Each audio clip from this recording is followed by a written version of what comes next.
Bismillahirrahmanirrahim. Assalamualaikum warahmatullahi wabarakatuh. Halo semua, apa kabarnya? Semoga baik-baik saja ya.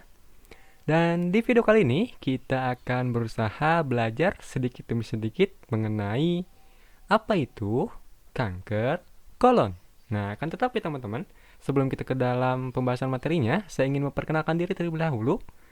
Saya Novan dari tingkat 2A dan di sini juga saya bersama rekan saya, yaitu ada Saudari Mita Yulia Pratami.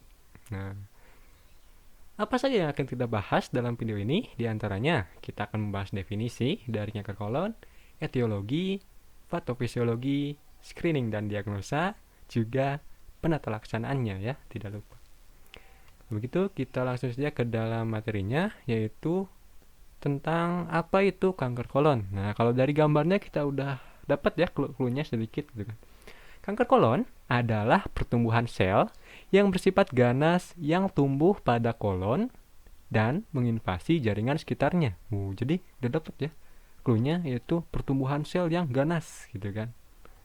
Lalu ada juga yang menyebutnya sebagai kanker kolorektal, yaitu suatu tumor maligna yang muncul dari jaringan epitel kolon atau rektum. Nah, kalau di sini kelihatan dong ada yang namanya polip, yaitu jaringan yang tumbuh ya kan dari si usus besar tersebut tuh kelihatan ada yang muncul ke permukaan ya, polip tuh namanya. Nah, lalu apakah cukup segitu definisinya? Oh, tidak, masih ada lagi. Kanker kolon atau usus besar itu adalah tumbuhnya sel kanker yang ganas di dalam permukaan usus besar atau rektum. Sehingga dapat kita tarik kesimpulan bahwasanya kanker kolon adalah suatu pertumbuhan tumor yang bersifat ganas serta merusak sel DNA dan jaringan sehat di sekitar kolon. Nah, udah tahu kan ya yang dimaksud dengan kanker kolon? Sekarang kita masuk ke dalam etiologinya, teman-teman. Belum diketahui secara pasti apa penyebab dari kanker kolon ini, akan tetapi ada beberapa faktor resiko yang bisa memunculkan atau menyebabkan adanya kanker kolon itu, ya. Di antaranya pertama ada diet tinggi lemak rendah serat. Ingat ya, ada rendah serat.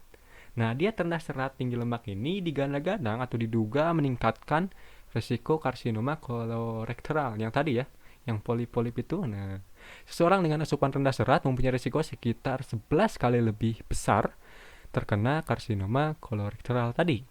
Lalu yang kedua, faktor risikonya adalah usia yang lebih dari 50 tahun. Bisa kita hubungkan kemungkinan bisa dengan paparan agen dari kanker ini.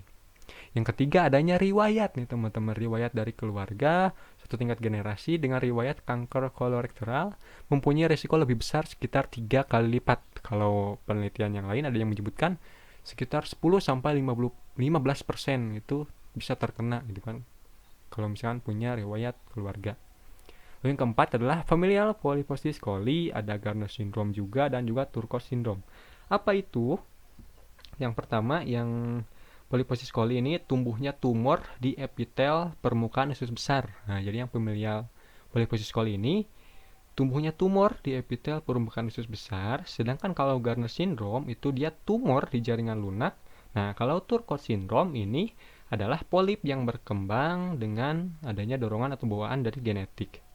Nah, itu yang faktor risikonya. Nah, pada semua pasien ini tanpa dilakukan kolektomi atau pengangkatan tumor tadi dapat berkembang menjadi kanker rektum. Nah, yang kelima ada juga resiko yang sedikit meningkat, yaitu juvenile polyposis syndrome atau JPS, yaitu polip yang bisa dilihat dari mikroskop. Lalu ada juga Peutz-Jeghers syndrome, itu adalah kelainan genetik yang ditandai dengan kemunculannya polip gitu kan. Lalu ada Muir syndrome, yaitu tumor akibat genetik juga. Jadi ini kemunculan si polip karena bawaan gen gitu ya. Yang keenam adalah terjadi pada 50% pasien kanker kolorektal herediter non-polyposis. Apakah cukup segitu? Masih ada, saudara. Yaitu adalah faktor risiko lainnya, diantaranya inflammatory bowel disease, ya ini adalah radang pada usus. Lalu ada colitis ulceratif, Nah, ini adalah peradangan lapisan terdalam pada kolon. Nah, sementara Crohn disease adalah radang pada dinding atau lapisan pencernaan. Nah, bisa jadi dari mulut sampai anus kan ya, karena dia kan lapisan pencernaan. Sehingga kalau faktor risiko ketiga ini intinya adalah peradangan.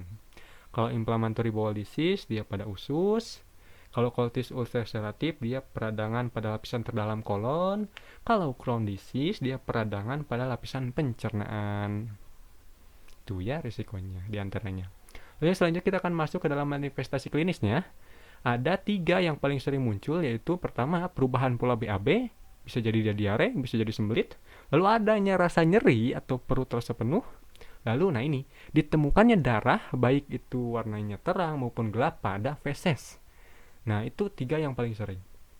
Lalu yang manifestasi selanjutnya adalah feses yang dikeluarkan lebih sedikit dari biasanya. Bisa juga kehilangan berat badan tanpa alasan yang diketahui. Lalu merasa sangat lelah sepanjang waktu dan juga anemia. Karena tadi bisa jadi berhubungan dengan darah yang keluar dari feses gitu ya. Ditemukan di feses menyebabkan anemia. Nah, selanjutnya kita bahas patofisiologinya, mengingatkan kepada diri saya sendiri, umumnya kepada teman-teman, bahwasanya kolon ini kan ada beberapa bagian ya, ada ascending kolon, yang kolon sebelah kanan yang nanjak dia, terus ada transversal kolon yang dia di tengah, datar, agak datar, lalu ada juga kolon sebelah kiri yaitu descending kolon, yaitu yang kolonnya menurun. Itu mengingatkan aja ya teman-teman anatominya. Nah, ini kita masuk ke dalam pathway-nya, bahwasanya berbagai faktor tersebut tadi yang kita sebutkan dari genetik sampai ke pola hidup merokok sampai ke dietnya yang rendah serat, ini bisa menyebabkan perubahan metaplasia pada epitel dinding kolon. Terjadi hiperplasia pada sel kanker sehingga terjadilah karsinoma kolon. Sehingga efeknya beragam, ada keletihan, ada nyeri kronik, ada ketidakseimbangan nutrisi, kurang dari kebutuhan, ada juga resiko infeksi. Kita bahas dulu dari keletihannya. Nah, kerusakan jaringan pembuluh darah ini bisa terjadi pada dinding kolon sehingga pecahnya pembuluh darah di dinding kolon ini menyebabkan si darah keluar kan ya, keluar masuk ke tercampur dengan feses lalu menyebabkan anemia dong karena keluarnya darah sehingga kalau anemia bisa keletihan tadi, fatigue tadi. Lalu yang kedua adalah nyeri kronik. Kenapa bisa nyeri kronik? Karena ini ada kompresi ujung saraf dinding kolon, nyeri abdominal sehingga menyebabkan nyeri abdominal ya, nyeri abdominal sehingga menyebabkan nyeri kronik. Lalu ada juga yang menyebabkan anoreksia sehingga nantinya asupan nutrisi tidak adekuat, ketidakseimbangan nutrisi kurang dari kebutuhan tubuh. Lalu ada risiko infeksi. Kenapa? Karena biasanya terjadi intervensi bedah kolostomi atau pengangkatan itu tadi ya, sehingga pasca bedahnya, luka pasca bedah itu meningkatkan risiko dari infeksi seperti itu. Sekarang kita masuk ke dalam screeningnya. Apa yang membedakan antara screening dengan diagnosa? Nah, kalau screening ini dia upaya menemukan penyakit dalam kondisi sedini mungkin. Jadi biasanya pada orang-orang yang dikatakan sehat dilakukan screening. Nah, rekomendasi screening ini seperti apa? Rekomendasinya dari berbagai organisasi seperti American Cancer Society sampai National Comprehensive Cancer Network ini menyebutkan bahwasanya screening harus dimulai lebih dini, 45 atau 50 tahun. Nah, para penelitian sebelumnya screening ini dikhususkan atau direkomendasikan pada kelompok usia 60 tahun. Nah, akan tetapi penelitian terbaru menyebutkan bahwasanya direkomendasikan screening lebih awal yaitu sekitar 45 sampai 50 tahun. Apalagi pada kelompok yang berisiko tinggi kayak yang tadi punya riwayat penyakit dari keluarganya, terus pola hidup yang tidak sehat. Nah, itu kan berisiko tinggi, berarti harus lebih diperhatikan dalam hal screeningnya. Apa? Yang pertama ada kolonoskopi, direkomendasikan setiap 10 tahun sekali. Apa itu kolonoskopi? Jadi itu dimasukkan sebuah alat yang di dalamnya terdapat kamera, terdapat lampu, terdapat alat pengambil sampel ke dalam, ke anus. Jadi dia masuk ke rektum, bisa masuk ke kolon itu tadi. Jadi bisa melihat keadaan dari si kolon itu seperti apa. Apakah ada polip atau tidaknya itu bisa dilihat. Tentu kita harus ke rumah sakit ya kalau ini. Kita harus ke rumah sakit, harus dibius.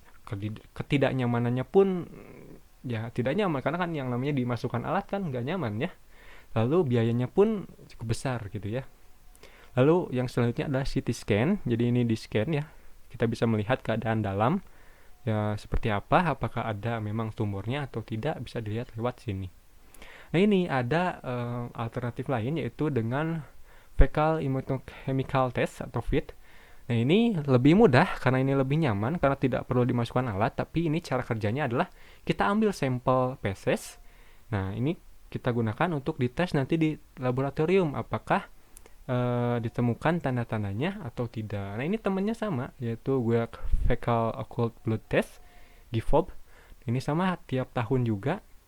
Pemeriksaan adanya darah yang tak nampak dalam feses. Jadi bukan hanya makhluk halus aja yang tak nampak, tapi darah pun bisa tak nampak, teman-teman. Jadi ini alatnya untuk mendeteksi apakah ada darah atau tidak gitu ya dalam feses itu tadi. Dan tentu ini lebih mudah ya, karena tidak perlu kayak kolonoskopi tadi. Ini mah tinggal pakai alat dengan fesesnya diambil sampelnya.